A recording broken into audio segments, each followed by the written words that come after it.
मराठवाड्यामध्ये किंवा राज्यामध्ये एकूणच दुष्काळाची परिस्थिती अत्यंत गंभीर आणि तीव्र स्वरूपाची आहे।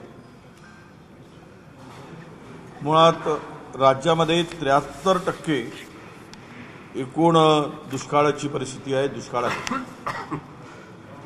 आणि विशेष करून मराठवाड्यामध्ये त्याचा झळा प्रचंड मोठ्या प्रमाणात आहे। राज्यामध्ये गेल्या वर्षामध्ये अनेक वेळा शेतकऱ्यांना अतिवृष्टीमुळे, अवकाळीमुळे आणि गारा पडल्यामुळे प्रचंड शेतीचं नुकसान झालं। नेहमी सरकारकडून आदेश येतात, पंचनामे करा, पंचनामे करा, परंतु पंचनामे होतात, मदत मात्र दिली जात नाही। गेल्या 4 महिन्यामध्ये वारंवार झालेल्या नैसर्गिक आपत्तीत कुठलीही मदत नाही। आणि त्यानंतर या मराठवाड्यामध्ये तर पिण्याच्या पाण्यापासून दुष्काळाने शेतकऱ्यांना आणि सर्व जनतेला उद्ध्वस्त करण्याचं काम झालेलं आहे। साधारण आत्ताच्या स्थितीमध्ये 1561 गावं संभाजीनगरमध्ये दुष्काळाच्या गर्तेत आहेत। मराठवाडा विभागामध्ये 1869 टँकरने आता पाणी पुरवठा होतोय, पण त्यातल्या त्यात संभाजीनगरमध्ये मात्र जवळपास 700 टँकर एकट्या संभाजीनगर जिल्ह्यामध्ये आहे। आणि या सगळ्या परिस्थितीमध्ये सर्वाधिक आत्महत्या कृषी मंत्र्यांच्या जिल्ह्यात बीडमध्ये झालेल्या आहेत।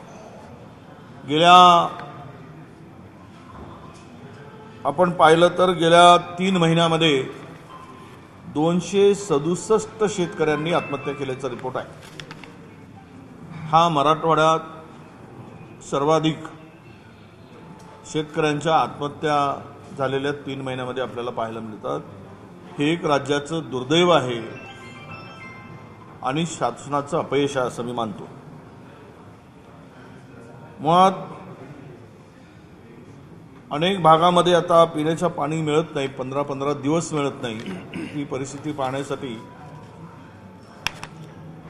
आमचे प्रदेशाध्यक्ष उद्या येत आहेत, त्यांची टीम तिकडे बघणार आहे काही जिल्ह्यात। मी सुद्धा आज 2 ठिकाणी 2-3 ठिकाणी जाऊन जालना जिल्ह्यामध्ये पाहणार आहे, कारण मी विदर्भाचा दौरा करणार आहे। विदर्भामध्ये सुद्धा अनेक भागामध्ये दुष्काळाची परिस्थिती आहे। मी आज मुद्दाम आलोय कुंभार कुटुंबाच्या भेटीसाठी आणि शेतकऱ्यांच्या दुष्काळी भागाची पाहणी करण्यासाठी आज आलेलो आहे। त्यातल्या त्यात काल एका शेतकऱ्यांनी आमची आत्महत्या केली, विठ्ठल दाभाडे पिंपळखुंट्याच्या। कारण काय तर या शेतकऱ्याला शेती गहाण ठेवून कर्ज काढलं, बँकेच्याकडे कर्जाची मागणी केली, पण बँकेच्या अधिकाऱ्यांनी लाच मागितली कर्ज देण्यासाठी, आणि लाच न दिल्यामुळे या शेतकऱ्याला कर्ज मिळालं नाही आणि त्या शेतकऱ्याला आपली जीवनयात्रा संपवावी लागली। हे अत्यंत दुःखद आणि दुर्दैवी घटना महाराष्ट्रात आता सुरू झालेली आहे। राज्यात टेंडरबाज आणि टक्केवारीचं सरकार असल्यामुळे शेतकऱ्यांच्याकडे बघायला या नालायक लोकांना आता वेळ नाही। हे टेंडरमध्ये आणि टक्केवारीमध्ये व्यस्त असलेलं सरकार आहे। एवढा मोठा दुष्काळ पडला असताना त्यांनी निवडणुकीचं कारण, आचारसंहितेचं कारण सांगून दुष्काळग्रस्तांना, शेतकऱ्यांना मूर्ख बनवण्याचं काम केलं। आणि दुसरीकडे मात्र निवडणूक आयोगाकडे विशेष परवानगी मागून 25,000 कोटीचे टेंडर काढले। एकीकडे निवडणूक आयोगाची विशेष परवानगी घेऊन 25,000 कोटीचे टेंडर काढायचे, आणि दुसरीकडे मात्र शेतकरी आणि सामान्य जनता दुष्काळात होरपळत असताना आचारसंहितेचं कारण सांगायचा इतका बेशर्मपणा या सत्ताधाऱ्यामध्ये आहे. म्हणजेच हे सरकार टेंडरबाज सरकार आहे, आता स्पष्ट झालेलं आहे. याला शेतकऱ्याशी काहीही देणं घेणं नाही, ही परिस्थिती आहे. मुद्दाम यांनी जर परवानगी मागितली असती तर निवडणुकीच्या लगेच मतदानानंतर शेतकऱ्यांना मदतीसाठी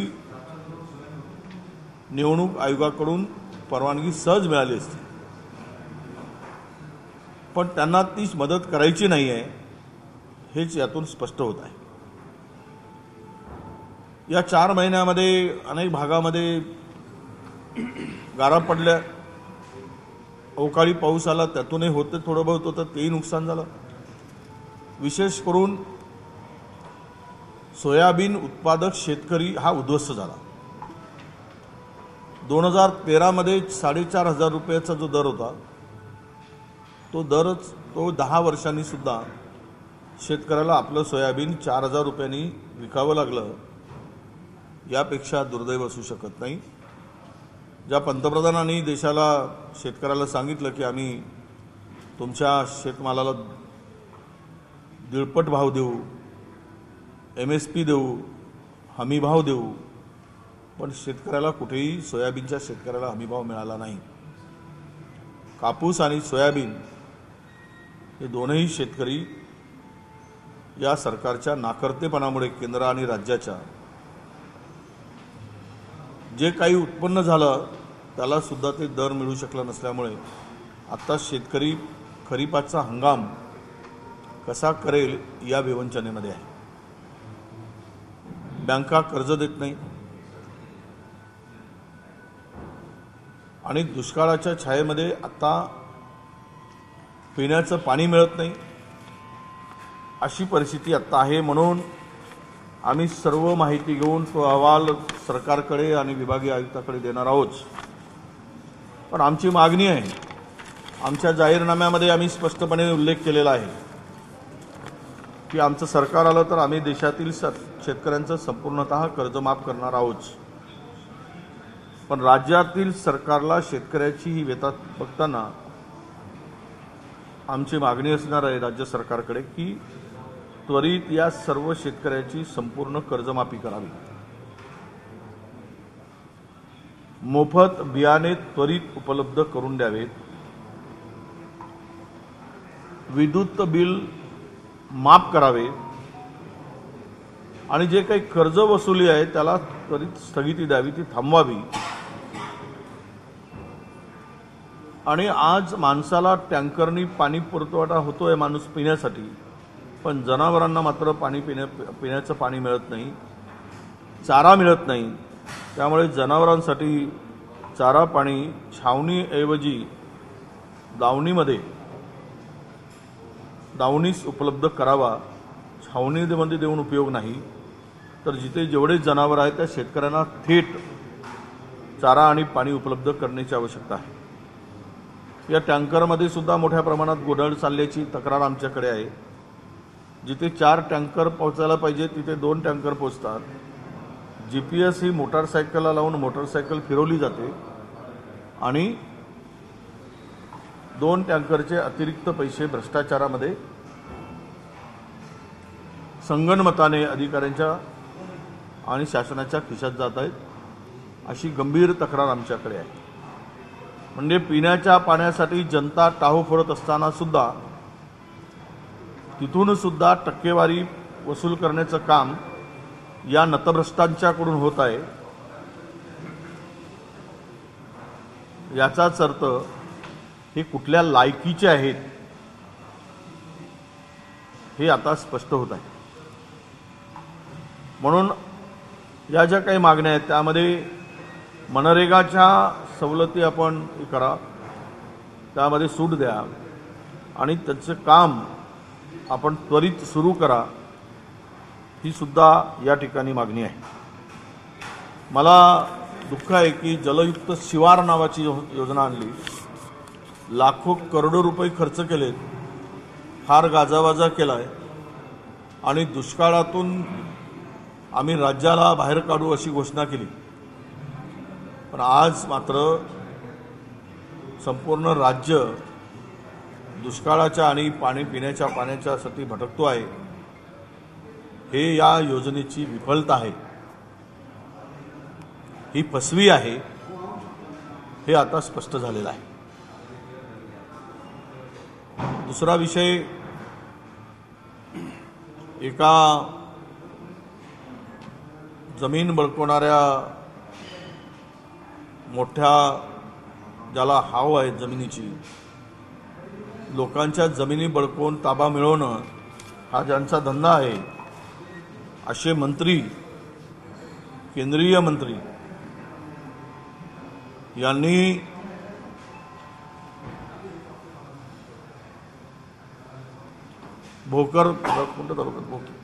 भोकरदन तालुक्यातील जवखेडा गावच्या कुंभार कुटुंबियाची गुंडाकरवी जमीन हडपण्याचा प्रयत्न केला, त्याचं घर जमीनदोस्त केलं, त्याच्या म्हाताऱ्या आई वडिलांना मारहाण केली, त्यांना मारहाण केली, कुटुंबाला मारहाण केली। त्या कुटुंबाला सुद्धा भेटण्यासाठी मी जाणार आहे आणि दाभाळे नावाच्या शेतकऱ्यांनी आत्महत्या केली, त्या कुटुंबाला भेटणार आहे। पण मुळात या दानवे नावाच्या ग्रस्तांनी त्यांच्या कुटुंबात त्यांच्या गुंडाकरवी मारहाण केल्याचा जो आरोप या कुंभार कुटुंबाने केलेला आहे, याची दखल अद्यापही शासनाने, प्रशासनाने, पोलिसांनी घेतली नाही। हा मुद्दाही आम्ही विधानसभेत लावून धरू आणि पोलीस अधीक्षकांनाही सांगू, तरी त्या सगळ्या गुंडांचा बंदोबस्त केला पाहिजे। जमीन बळकवणारे टोळके गुंड पोसून मोक्याच्या आणि प्राईम लँड ज्या असतात त्या जमिनीवर डोळा ठेवायचा आणि त्यांना धमक्या देऊन मारहाण करून ती जमीन मिळवायची आणि त्यातून गडगंज संपत्ती उभी करायची, हा धंदा या मंत्र्यांच्या कडून होत असल्याच्या गंभीर तक्रारी आमच्याकडे आहेत। आणि हे राजरोसपणे तो करतो आहे, त्यांना सत्तेची भीती अजिबात वाटत नाही। उद्या आमची राज्यात सरकार आली तर आम्ही एक या संदर्भात विशेष एक टास्क फोर्स नेमून अशा तक्रारी मागू आणि बळकवलेल्या जमिनी त्या शेतकऱ्याला, त्या व्यक्तीला परत करण्यासाठी नक्कीच आम्ही प्रयत्न करू। परंतु आज सामान्य जनतेच्या भरोशावर, लोकांच्या भरोशावर मतं मिळवून सत्तेची मस्ती अंगात कशी असते, कशी येते, हे या घटनेतून आता आम्हाला मराठवाडा आणि विशेष करून लातूर आणि संभाजीनगर जिल्ह्यामध्ये दिसत आहे। त्या कुटुंबाला भेट दिल्यानंतर पुन्हा अधिक वस्तुस्थिती माहीत होईल, ते मी जालन्यामध्ये सांगणार आहे। पण दुर्दैव आहे की एवढ्या मोठ्या उच्च पदस्थ केंद्रीय स्तरावर काम करणाऱ्या लोकांच्याकडून अशा प्रकारे समृद्धीच्या लगतची जमीन हडपण्याचा प्रयत्न करावा आणि त्या कुटुंबाला मारहाण करून म्हाताऱ्या आईवडिलांना मारहाण करावी, हे नक्कीच दुर्दैवाची गोष्ट आहे। काँग्रेसकडून दुष्काळी दौरा जाहीर झालेला आहे, त्याच्या एक दिवस अगोदर तुम्ही दुष्काळी दौरा करताय। मी सर्वप्रथम आज जे आलो होतो, माझा पूर्वनियोजित दौरा होता, तो दानवेंनी जमीन बळकवण्यासाठी ज्या कुटुंबाला मारहाण केली त्या कुटुंबाला भेटण्याचा माझा पूर्वनियोजित दौरा होता। आता इथे आल्यानंतर, विरोधी पक्षनेता आल्यानंतर काही गावाला भेटी द्यावेत, केवळ आलेत आणि गेलेत असा गैरसमज होऊ नये म्हणून मी त्या गावाला जात असताना पिण्याच्या पाण्याची टंचाई असलेली दुष्काळात छायेत असलेल्या काही गावांना भेटी देण्यासाठी सुद्धा त्या कार्यक्रमामध्ये समावेश केला आहे. आणि आजचा कार्यक्रम माझा पूर्वीच ठरलेला होता.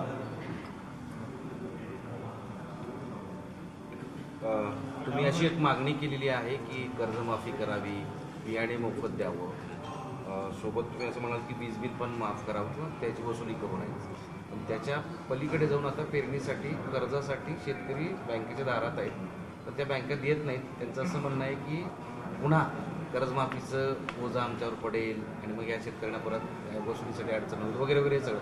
त्या संदर्भात तुमची भूमिका काय आहे?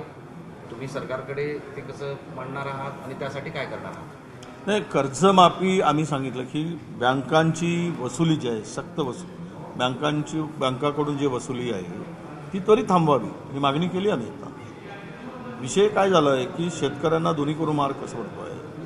आत्ता ज्या मनरेगामध्ये MRHSमध्ये विहिरी मंजूर झाल्या त्यांचे पैसे शेतकऱ्यांच्या खात्यात जमा होत आहेत. ती विहीर 4 लाख रुपयाची विहीर आहे आणि ते पैसे गोळा झालेत की विहिरीचं काम सुरू केलं शेतकऱ्यांनी आणि त्याचं अकाउंटसुद्धा दुसरं आहे. ते पैसे बँकावाले परस्पर कर्ज खात्यात वळवून घेत आहेत. म्हणजे विहीर अपुरी, त्या संकटातून त्याला वाचण्याची संधी होती विहीर खोदली असती तर तेही वाचता येत नाही, वाचवता येत नाही. आणि दुसरीकडे मात्र बँकांची वसुलीच्या नावाखाली त्या शेतकऱ्याला आत्महत्येस प्रवृत्त केलं जात आहे. अशी परिस्थिती या मराठवाड्यात विशेष करून मला दिसते आहे. म्हणून मी सांगितलं की शेतकऱ्यांच्याकडे मागणी करा की त्वरित बँकांची कर्ज वसुली थांबवा. कर्जमाफी तर कराच, पण आत्ताची शेतकऱ्यांच्याकडे तो तगादा लावलेला आहे वसुलीचा, ते त्वरित थांबवावी अशी मागणी करतो. नव्या कर्जासाठी शेतकरी तेच सांगितलं ना, बियाणे उपलब्ध करून द्यावेत. त्यासाठी त्वरित पहिल्यांदा मोफत बियाणे दिले, वीज बिल माफ केलं आहे. आता नवीन कर्ज देण्याची जर थकीत कर्ज आहेत, जर माफ झाल्याशिवाय नवीन कर्ज मिळणे शक्य नाही, कुणालाही असेल. त्यामुळे ही कर्जमुक्ती करा आणि नवीन कर्ज उपलब्ध करून द्या, हीच मागणी आमची असणार. बियाणं घेण्यासाठी अकोला असेल किंवा इतर जिल्ह्यांमध्ये असेल शेतकऱ्यांच्या रांगा पाहायला मिळतात. बियाणं मिळत नाहीये, अक्षरशः ते संतापलेले आहेत शेतकरी आणि ज्याची 800 रुपये किंमत आहे त्याला 1200, 1600 ते 1800 रुपये द्यावे लागतात. काय झालं की या सरकारने शेतकऱ्याला सोडलंच नाही. एकीकडे सोन्यावर 2% GST आणि डायमंडवर 3% GST लावत आहे आणि ट्रॅक्टरवर मात्र 18% GST, शेतीच्या अवजारावर 18% GST, आता बियाणावर सुद्धा 18% GST लावली. म्हणजे 18% हा अतिरिक्त भार शेतकऱ्यांच्या खिशातून काढण्याचं पाप, महापाप हे मोदींना आणि मोदी सरकारला भोगावं लागेल. इतकं महापाप नाही. 1 मिनिट, हे आत्ता सुरू आहे. आत्ताच्या परिस्थितीमध्ये मी कालच बोललो 38% बियाणावरची किमती वाढल्यात, 35 ते 38%. नियंत्रण कोणाचं? आणि खतावरची सबसिडी काढली. DAP 2014 मध्ये 485 रुपयाला मिळत होता, आज 1600 रुपयाला मिळतोय. आणि कृषी केंद्रामध्ये DAP घ्यायसाठी गेला की त्याला त्याबरोबर तुम्ही इतर खतं घेण्याची सक्ती केली जाते. म्हणजे 3 बॅग DAP दिली की 3 बॅग तुम्ही इतर खतं जे आहे लिंकिंग ते सगळे घ्या म्हणून सांगतात. त्यामध्ये शेतकरी त्यातून सावरत नाही आहे. मुळात हा विषय आहे की लाईन जे लागली, बियाणेच उपलब्ध नाही. बियाणे उपलब्ध करून दिलं पाहिजे सरकारने. ते फॉरेन आता ते थंड हवेच्या ठिकाणी गेले आहेत. खरं तर या महिन्यामध्ये कृषी मंत्री विभागवार बैठका घेऊन, जिल्हावार बैठका घेऊन, परिस्थितीचा आढावा घेऊन, खत उपलब्धता, बियाणे उपलब्धता, पीक पेरा या सगळ्या परिस्थितीचा आढावा घेतो आपण. पण ते पळालेत फॉरेनमध्ये, वाऱ्यावर सोडून शेतकऱ्याला. तुम्ही मरा, माझी झाली निवडणूक, बहीण पडेल की येईल ते नंतरचा विषय. आणि हे सगळं जे चाललंय याची गंभीरता नाही आहे, याचं गांभीर्य नाही आहे. तुमचं म्हणणं काय की कृषी मंत्री इथं नाहीत, ते गेलेत वगैरे, त्याबद्दल सविस्तर काय? त्याला एवढं होऊ दे. आणि अनेक पालकमंत्री उपस्थित नव्हते, कृषी मंत्री सुद्धा पालकमंत्री ते पण उपस्थिथ नव्हते. त्यांच्यासोबत अनेक पालकमंत्री विदेशात होते. तर हे दुष्काळाचे आधी कृषी मंत्र्यांच्या संदर्भात तुम्ही आता बोलता म्हणला त्याच्यात तुम्ही सविस्तर सांगा ना त्याच्यात. नाही, कृषी मंत्री परदेशात गेल्याची माहिती आहे. राज्यातील शेतकऱ्यांना दुष्काळाच्या संकटात घालून शेतकऱ्याला 45 डिग्री टेम्परेचरमध्ये बियाणासाठी लाईनमध्ये उभं करून तुम्ही घामाच्या धारा त्यांच्या शरीरातून काढून हे मात्र थंड हवा घेण्यासाठी गेले. हे खरं दुर्दैव आहे असं मी म्हणा. विशेष करून मराठवाड्यासारख्या भागामध्ये, ज्या भागातले कृषी मंत्री आहे, ज्या जिल्ह्यामध्ये सर्वाधिक आत्महत्या झाल्या, ज्या जिल्ह्यामध्ये मोठ्या प्रमाणात टँकरची आणि दुष्काळाची गावं आहेत, अशा जिल्ह्याच्या मध्ये मोठं संकट असताना सुद्धा आणि त्या विभागात संकट असताना हे बाहेर जाऊच कसे शकतात? इतकी शेतकऱ्याप्रती अनास्थांची कशी असू शकते? हा खरा प्रश्न. त्यामुळे ह्यांना काही देणं घेणं नाही शेतकऱ्याशी.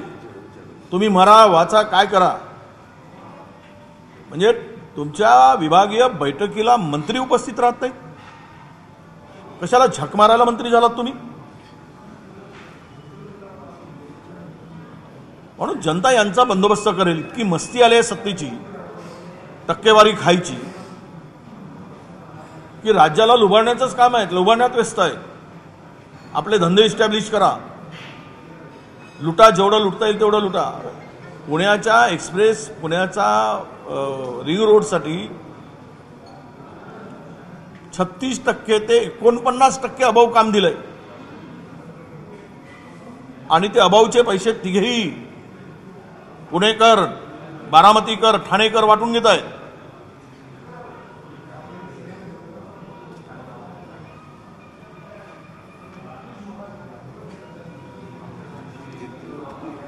काल जितेंद्र आव्हाड आंदोलन करताना काय घडलं ते तुम्हाला माहीत आहे.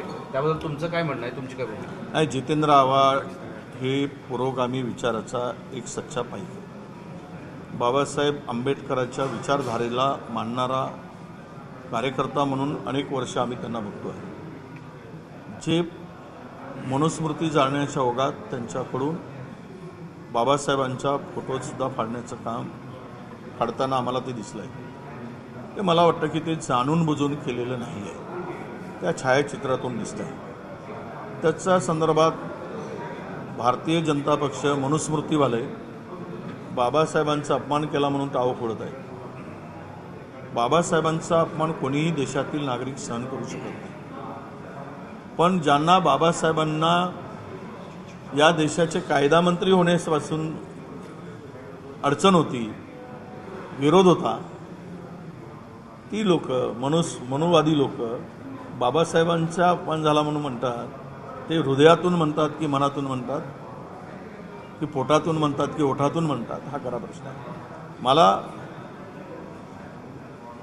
चुकीला माफी नाही एवढं खरं आहे. ती चूक आहेच त्यांची, त्यांनी माफी मागितली आहे आणि सार्वजनिक माफी मागितली आहे. ते जाणून बुजून केलेली चूक मला ते सगळं बघताना दिसत नाही. पण एक बाबासाहेबांच्या विचारांचा आणि मानणारा, आम्ही जसे त्या विचाराला घेऊन आहोत, तोच विचार मला नेहमी जितेंद्र आव्हाडांचा दिसलेला आहे.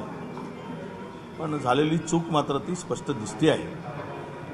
त्यामुळे लोकांच्या मनात काही उद्रेक असेल तर त्यांनी माफी मागितली आहे. पण चूक ही जाणून बुजून झाल्याचं मात्र मला दिसत. भाजप राज्यभर आंदोलन करते. ते मनुस्मृतीला जो आता अभ्यासक्रमामध्ये मनुस्मृतीचा काही समावेश होणार आहे, तर तो जे आता पुढे आलेला विषय आहे तो बाजूला सारण्यासाठी हा एक कट आहे असं मी मानतो. नागपूर विद्यापीठात BAच्या प्रश्नपत्रिकेमध्ये संघ आणि RSSची कार्यपद्धती सांगा असं 16 गुणांचा प्रश्न टाकण्यात त्या ठिकाणी आला. आता 16 पासून सुरुवात झाली. 16वं वर्ष धोक्याचं. ते पुढे काय होईल जर पुन्हा हे आले तर. म्हणजे मनुस्मृतीमध्ये ज्या काही गोष्टींचं आहे की जाती व्यवस्था मनुस्मृतीने निर्माण केलेली आहे की चांभार आणि चांभाराचंच काम करावं. ज्या व्यवस्था आहेत त्या व्यवस्था पुन्हा या देशामध्ये लागू होतील आणि सर्वोच्च स्थानावर मनुस्मृती आणू पाहणाऱ्यांना आपल्याला सगळ्यांना बघायला मिळेल आणि आपण सर्व त्यांचे गुलाम म्हणून भविष्यात जगू. त्यासाठी आता गुलाम म्हणून जगायचं नसेल बहुजनांना तर त्या संदर्भात आवाज उठवला पाहिजे आणि पुढं आलं पाहिजे. पुण्याच्या घटनेवरून अजित पवार यांची नार्को टेस्ट करावी अशी अंजली दमानी यांनी मागणी केली होती. त्यावर अजित पवारने सांगितलंय खुशाल माझी नार्को टेस्ट करा. नार्को टेस्ट केल्यानंतर जर सत्य समोर आलं तर तुम्ही राजकारण सोडा. मला खरं म्हणजे नार्को बिरकोची काही गरज नाही. आता ते दमानिया काय म्हणतात ते अजितदादा काय म्हणतात मला त्यांच्याशी देणं घेणं नाही, कारण तो विषय आमचा नाही. विषय आमचा एवढाच होता की प्रकरण पुण्यातलं झालं. आले 3 महिने बिना नंबरची गाडी रस्त्यावर फिरते, पोलीस काय करत होते.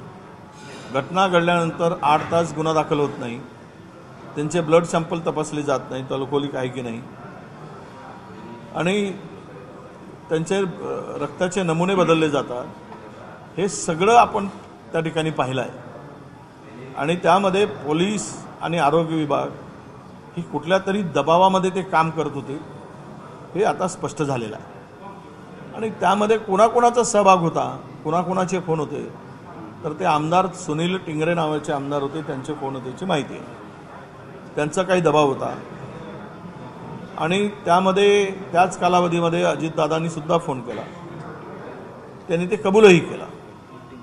आता ते फोन केल्यानंतर सत्यता शोधा म्हणले तर काय सत्यता शोधली पोलिसांनी हा खरा प्रश्न आहे. म्हणजे सत्यता शोधताना रक्ताचे नमुने बदलण्याची सत्यता शोधली का, गुन्हा दाखल करण्यासाठी विलंब लावणार हे सत्यता शोधली का, हा खरा प्रश्न आहे. त्यामुळे ते अंजली दमानिया काय म्हणतात त्याच्याशी आम्हाला काही देणं घेणं नाही. ही प्रकरणाची चौकशी ही न्यायालयीन व्हावी किंवा आमचे प्रदेश अध्यक्षांनी सांगितल्याप्रमाणे सीबीआय चौकशी व्हावी. सीबीआय चौकशी करून उपयोग, न्यायालयीन चौकशीला महत्त्व जास्त असते. दोन्हीपैकी कुठली तरी चौकशी करावी अशी आमची मागणी आहे. डॉक्टर तावरेंची नियुक्ती समुश्रीफ यांनी केली असे सचिनचे टीम यांनी मान्य केलं होतं की राजकीय हस्तक्षेप आहे, परंतु आता समुश्रीफ असं म्हणतात की मंत्री काय देव आहे. असं हे आमदार साधारणतः पत्र घेऊन जातात, मी कोणाला पाठीशी घालत नाही.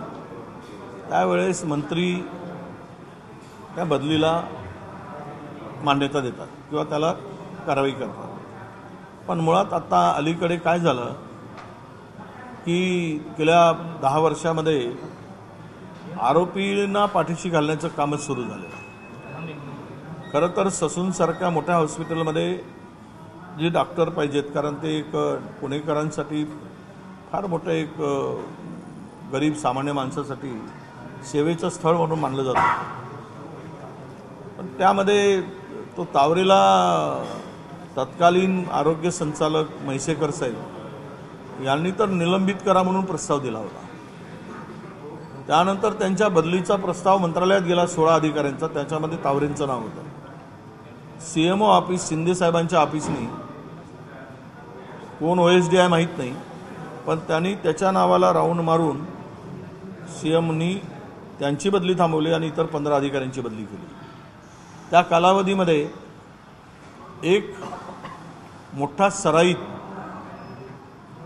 शूटर त्या हॉस्पिटलमध्ये ॲडमिट होता आणि तो त्या राजकीय लोकांच्या जवळचा होता. त्याला VIP सेवा पुरवण्यासाठी तावरेची आवश्यकता होती. गेली 10 वर्ष तावरे तिथे आहे, त्याची बदली होत नाही. याचाच अर्थ त्याला राजाश्रय आहे हे सिद्ध आहे. दंगेकरांनी ज्यावेळेस यादीच वाचून दाखवली होती, आरोप केला होता की या नेत्यांची नावं हप्ते कशी दिले जातात सांगितलं होतं ना दंगेकरांनी तुमच्या. त्यावेळेस आता शंभूराज देसाईकडून असं सांगण्यात आलेलं आहे की जी नावं घेतलीत त्या नावावरून त्यांना नोटीस पाठवली जाणार. दंगेकरांना नोटीस पाठवली शंभूराज देसाई. पाठवू द्या, त्याचं उत्तर आम्ही देऊ. दंगेकरही देतील, आम्ही देऊ. त्या विभागामध्ये काय काय सुरू आहे हे विधानसभेत काढू. जे सुरू आहे ना, जे हप्ता वसुली सुरू आहे, तो हप्ता कुठपर्यंत जातो आहे ते सगळं काढू आम्ही. त्या नोटीसचं उत्तरही देऊ.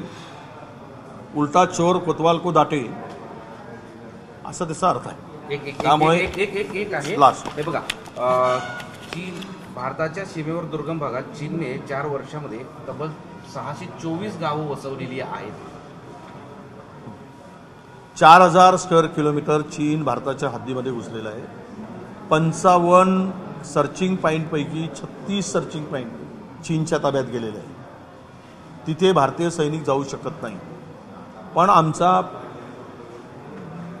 आमचे देशाचे पंतप्रधान हे पाकिस्तान भारतच म्हणत आहे आणि चीनकडे यांचे पिवळे डोळे नाही, निळे नाही आणि लालही दिसत नाही. ते यांचे डोळे काळे पडले आहेत असं म्हणायला हरकत नाही. धन्यवाद.